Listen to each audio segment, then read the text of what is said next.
বাংলাদেশে 14, 15, 16 ডিসেম্বরের আগে একটা হচ্ছে যে ইন্টালেকচুয়াল কিলিং হয়েছে। তারপরে হলো 15ই আগস্ট। 15ই আগস্টে বাংলাদেশে কে অভিভাবকহীন করা হলো, রাজনৈতিক অভিভাবকহীন করা হলো। 3রা নভেম্বরে বাংলাদেশকে আরেকবারও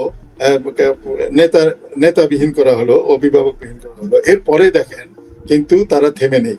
তারপরে কিন্তু মিলিটারি কু গুলো হলো। মিলিটারি কুতে গেল বাংলাদেশের যে সূর্য সন্তানরা ছিলেন, যে মিলিটারি ফোর্সের যেই তাদেরকে নিধন করা হলো। তার মানে মিলিটারি ইন্টেলেকচুয়াল কিলিং হলো। একটা দেশে যদি পর্বে পর্বে এতগুলো কিলিং হয়, সেখানে সেই দেশ আর ভালো থাকতে পারে না। এবং 21শে আগস্টও কিন্তু তার একটা অংশ। কারণ 21শে আগস্ট পর্যন্ত দেখা গেছে যে কোনো ভাবেই হোক না কেন, জাতির জনক বঙ্গবন্ধু কন্যা জননেত্রী শেখ হাসিনা তিনি হাল ধরে থেকে উনি প্রত্যেকটি নির্বাচনে অংশগ্রহণ করেছেন, যে কোনো কায়দাতেই করেন না কেন উনি কখনো নির্বাচন থেকে পিছনে হাঁটেননি। বাংলাদেশের কোর্টে গত সপ্তাহে হাইকোর্টে একজন বিচারপতিকে ডিম ছুঁড়ে মারা হয়েছে এবং আইনজীবীরা মেরেছেন।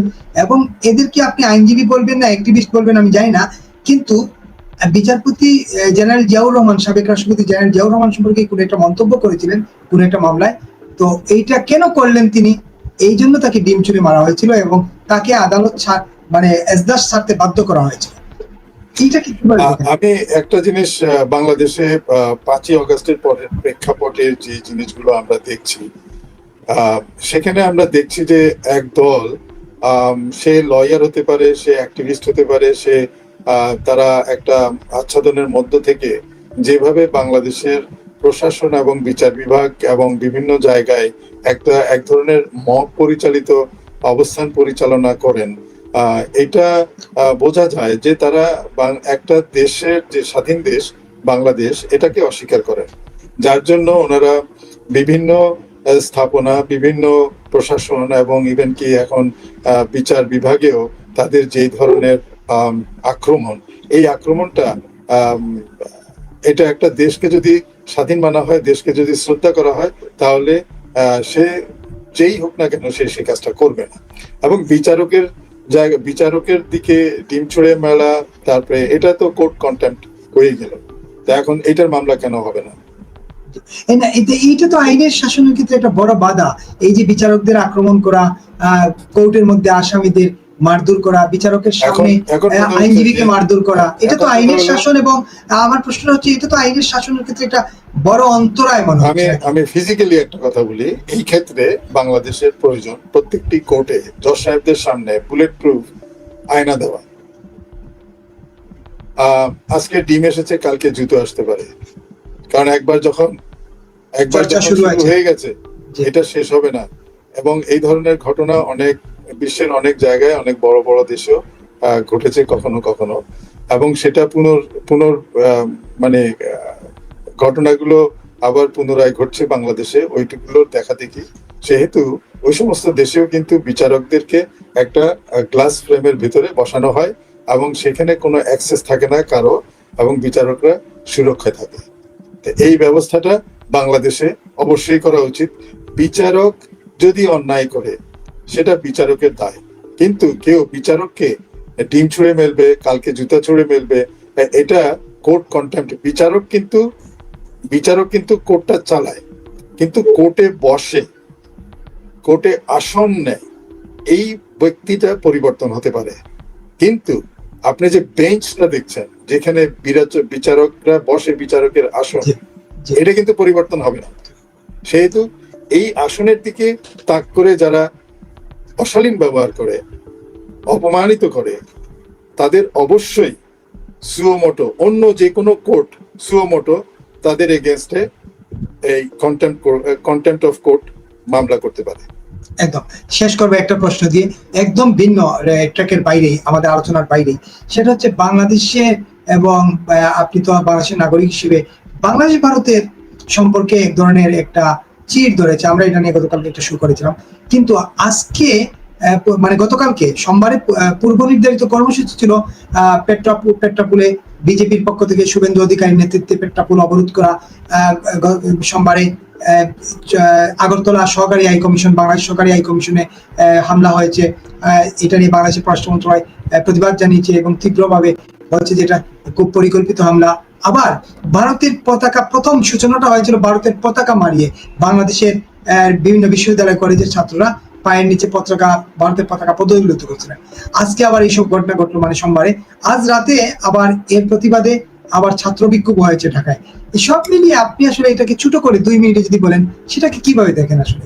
আপনি এতগুলো প্রশ্ন করেছেন, আমি বলি আপনাকে। একটা হচ্ছে বর্ডারে একটা ফ্ল্যাগ মিটিং হয়, জি, এক। আপনি বর্ডার যখন বলবেন, দুই দেশের পক্ষের মধ্যে ফ্ল্যাগ মিটিং এর একটা বিরাট দায়িত্ব থাকে, এবং এটা রুটিন ওয়াইজ ফ্ল্যাগ মিটিং গুলো হয় দুই পক্ষের বর্ডার সিকিউরিটি ফোর্সের যারা কর্ণধার তাদের মধ্যে হয়। এবং সেখানে এই ফ্ল্যাগ মিটিং এ কিন্তু অনেক সময় যে জিনিসটা মনে করেন যে কোনো ঘটনা ঘটেছে, যে সেখানে পররাষ্ট্র ইনভলভ হয়েছে অথবা অন্য সেকশন বলতে তাদের রিপ্রেজেন্টেশন সেখানে থাকে, দ্বিপাক্ষিক ভাবে বসে। আচ্ছা, সেটা সুরাহা করার জন্য যাতে বর্ডারের ডিসপুটটা সবসময় মানে মিটিগেশনের মধ্যে রাখতে পারে, এটা কতগুলো নিয়মিত কাজ আর কি। আচ্ছা, আরেকটি যেটা আপনি পতাকার কথা বলেছেন, পতাকার একটা ইন্টারন্যাশনাল ল রয়েছে এবং প্রত্যেকটা ন্যাশনে ন্যাশনাল ল রয়েছে। কেউ কারো কোনো জাতীয় পতাকাকে অসম্মান করতে পারবে না। ইভেন আপনি যদি অন্য দেশের পতাকাকে অসম্মান করেন, তাহলে আপনি আপনার দেশের পতাকাকে অসম্মান করার যে অন্যায়, সেই অন্যায় সামিল হবেন। কারণ হচ্ছে আপনি অন্য দেশের পতাকাকে অসম্মানিত করলেন, তার কারণে সেইখানে যদি আপনার দেশের একটা পতাকা অসম্মানিত হয়, সেই কাজের জন্য আপনি দায়ী।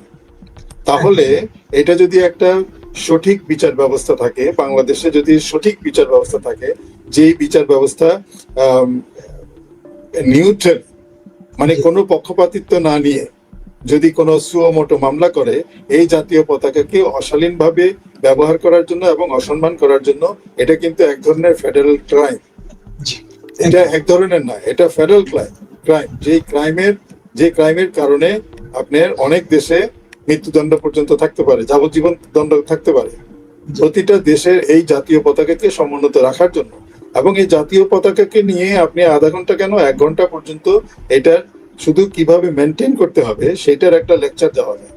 জাতীয় পতাকা আমি মনে করি প্রত্যেকটা দেশে, প্রতি দেশে, বাংলাদেশে বিশেষ করে, যে ছোট কাল থেকে এই যে আপনার প্রাইমারি স্কুল থেকে মধ্য এই ক্লাস পর্যন্ত, যে মিডল স্কুল, এই সবকিছু সব জায়গায় জাতীয় পতাকা কিভাবে ম্যানেজ করতে হবে, মেনটেন করতে হবে, এটাকে কিভাবে সুরক্ষা করতে হবে, এবং জাতীয় পতাকা নষ্ট হয়ে গেলে, ছিঁড়ে গেলে সেটাকে কিভাবে সমাধান দিতে হবে, সমাদৃত করতে হবে, অথবা এটাকে কোন পদ্ধতিতে এটাকে এই সমস্ত কিছু নিয়ে কিন্তু জাতিকে শিক্ষা দিতে হবে।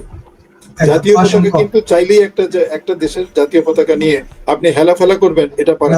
আপনি একজন প্রেসিডেন্টের কি জানি পুত্রগুলা দাহ করতে পারেন, সেটা অন্য। জাতীয় পতাকা অনেক কষ্টের বিনিময়ে অর্জিত, হেলাফেলা করতে পারেন, এটা সিরিয়াস অফেন্স। এটা নিয়ে যদি কেউ ইন্টারন্যাশনাল কোর্টে যায়, সেখানেও মামলা হতে পারে। আমাকে 30 সেকেন্ড দেবেন।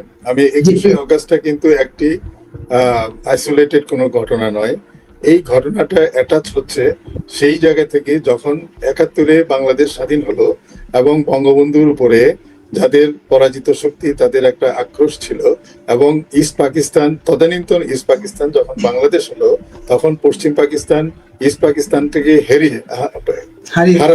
হারাবার ফলে তাদের ইকোনমিতে একটা বিরাট ধস পড়েছে।